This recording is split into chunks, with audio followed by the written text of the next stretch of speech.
I wasn't looking for anything. I was just trying to fix a billing error. A double charge on our shared credit card. That's all it was supposed to be. Until I saw it. £8,000. To something called Eliza AI. At first, I thought it was a scam site. Maybe he'd been hacked.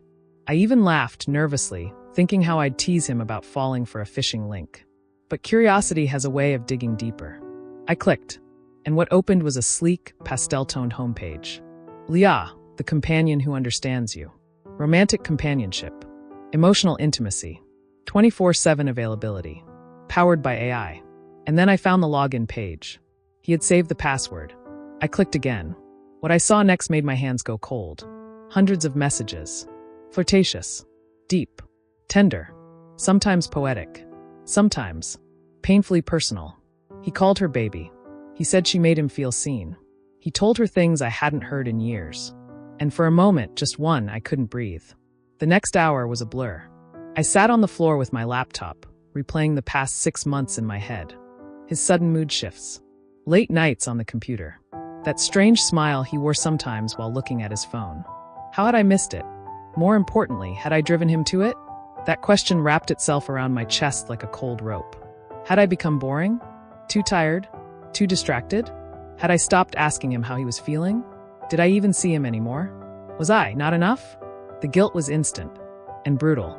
I remembered the nights I turned away from him in bed. The mornings I rushed out without kissing him goodbye. The weekends I buried myself in work or books while he sat quietly, waiting for something I never gave. Could it really be that simple? Could I have loved him better? But as the storm in my head raged, another voice, quieter, steadier, began to rise.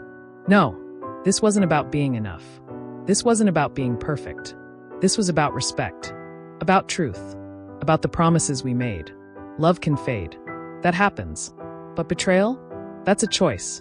If he felt unseen, he could have told me. If he was lonely, we could have tried. But he didn't. He found comfort in a machine. And he never thought I'd notice. That's what broke me. I closed the laptop, sat still, and whispered out loud to no one. So this is what the end feels like. I didn't confront him right away. Not because I was afraid, but because I genuinely didn't know what to say. What do you ask a man who fell in love with code? That evening, I sat on the edge of our bed, and looked around the room like I was seeing it for the first time. The framed wedding photo on the dresser. His sweatshirt slung over the chair. My perfume bottle tipped sideways on the vanity. Everything looked normal, but nothing felt real. I pulled out our photo albums. I hadn't touched them in years. Us in Italy, drinking wine in a vineyard. Laughing at a beach in Devon, sand stuck to our elbows. Cutting our wedding cake, faces flushed and stupidly happy. And I stared at those pictures, asking myself the one question I couldn't ignore. Where did we go wrong? I thought back to the little shifts. The nights we ate dinner in silence. The way we reached for our phones instead of each other. How I started sleeping with my back to him, because the middle of the bed felt safer somehow. I remembered the last time he looked at me the way he used to. God, I couldn't even pin it down. Was that my fault? Had I gotten too comfortable? Too ordinary? Maybe I stopped dressing up. Stopped flirting. Stopped being magnetic. Maybe I assumed love would just stay. Because it always had. I wiped my face. I hadn't realized I was crying. Not the messy, dramatic kind. Just slow tears. Quiet grief. Not over him. Over the version of us I thought still existed. And then the thought hit me, sharp and sudden. He didn't cheat because I wasn't enough. He cheated because he didn't know how to sit in emptiness. Instead of facing our silence, he filled it with fantasy. He wanted to feel adored without having to show up. He wanted intimacy without vulnerability. He wanted the illusion of connection without the work it takes to actually build it. And the AI gave him that. No judgment. No arguments. Just attention. On demand. I wasn't mad at Leah. She wasn't real. But I was disappointed in him. Not because he was weak, but because he didn't even try to talk to me first. He'd rather talk to someone programmed to love him than risk hearing a real woman say, "I'm hurting too." I turned the page in the album. There we were again, cutting that cake, smiling like we had forever. And I whispered, maybe we did. Until we didn't. It took me 3 days to say anything to anyone. Not because I was hiding, but because I didn't know how to explain it without sounding ridiculous. How do you even start? Hey, my husband's emotionally involved with a chatbot. Over £8,000 deep, actually. It sounds like a joke. Except it wasn't. I finally called Tessa, my oldest friend. The kind of friend who's seen you in hospital socks during breakups and through bad bangs. She picked up on the first ring. Eliza?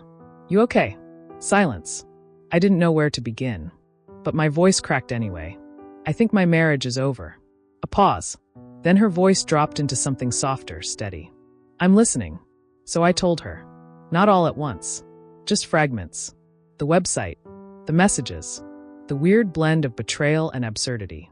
His quiet smiles while texting. The 8,000 pounds. The cold intimacy of it all. She didn't laugh. She didn't gasp. She just said, "Wow." Then came the question I'd been avoiding. Do you still love him? I didn't answer right away. Because I didn't know. Or maybe I did, I just didn't like the answer. I love what we were, I finally said. But I'm not sure I love what's left. That sentence hung in the air like smoke. Tessa let out a slow breath. I'm sorry, Elle, she said. I know this hurts like hell. But you have to know something, it's not your fault. I wanted to believe her. I really did. But guilt clings tight.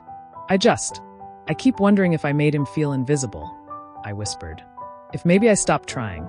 Maybe I made this space he filled with her. No, she said firmly now. He chose to turn away. Not talk. Not try. That's not on you. And just like that, something shifted. Not a full healing. No, that would take time. But a loosening. A breath. A tiny opening in the fog. Maybe. I hadn't failed. Maybe we both just stopped speaking the same language long ago.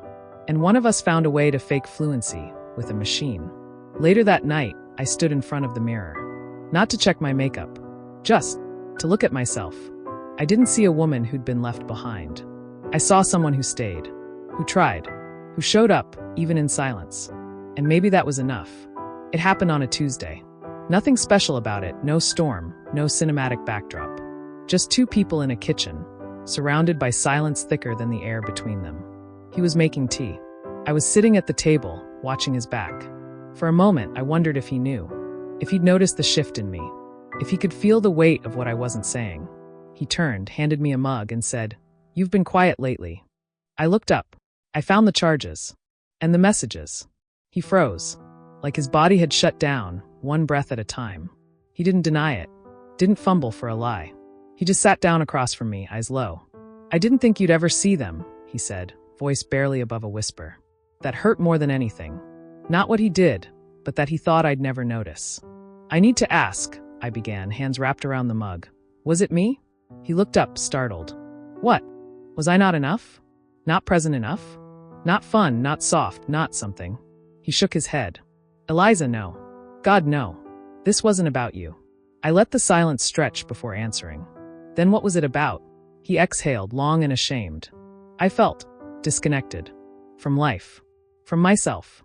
I didn't know how to talk to you without sounding pathetic. I didn't want to burden you with how lost I felt.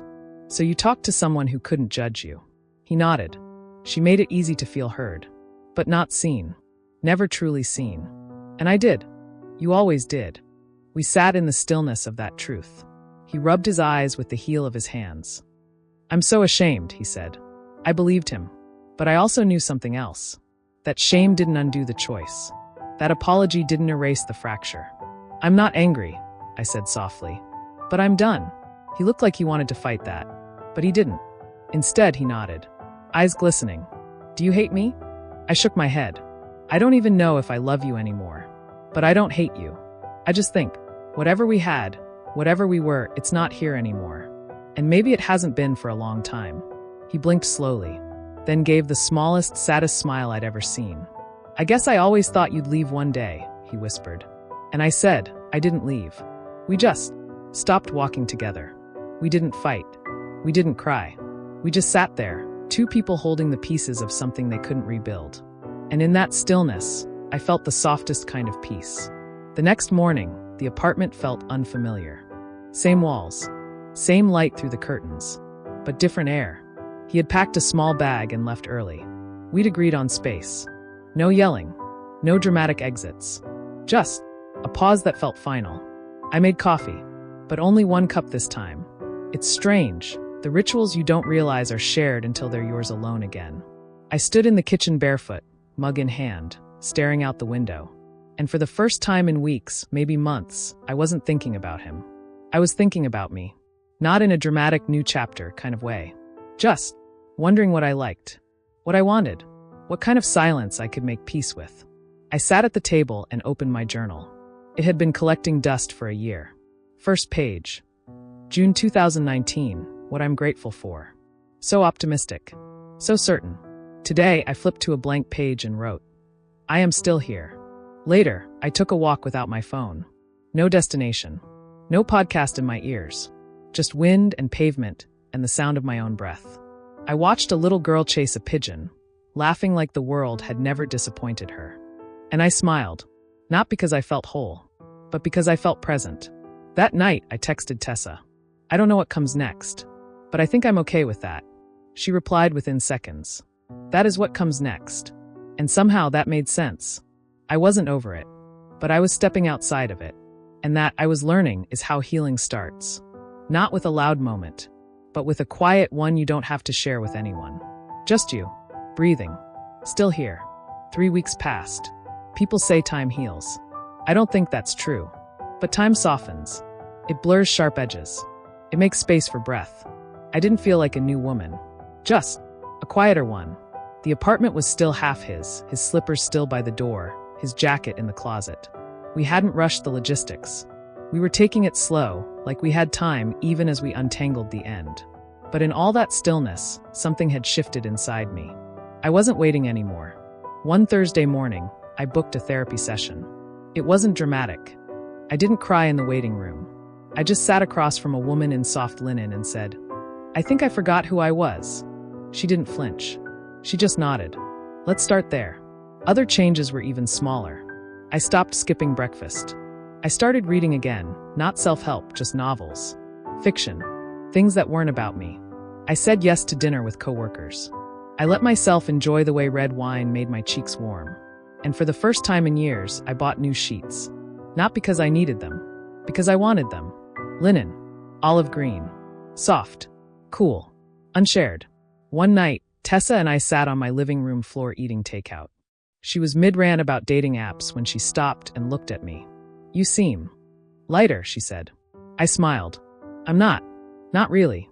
But I'm learning how to carry it better.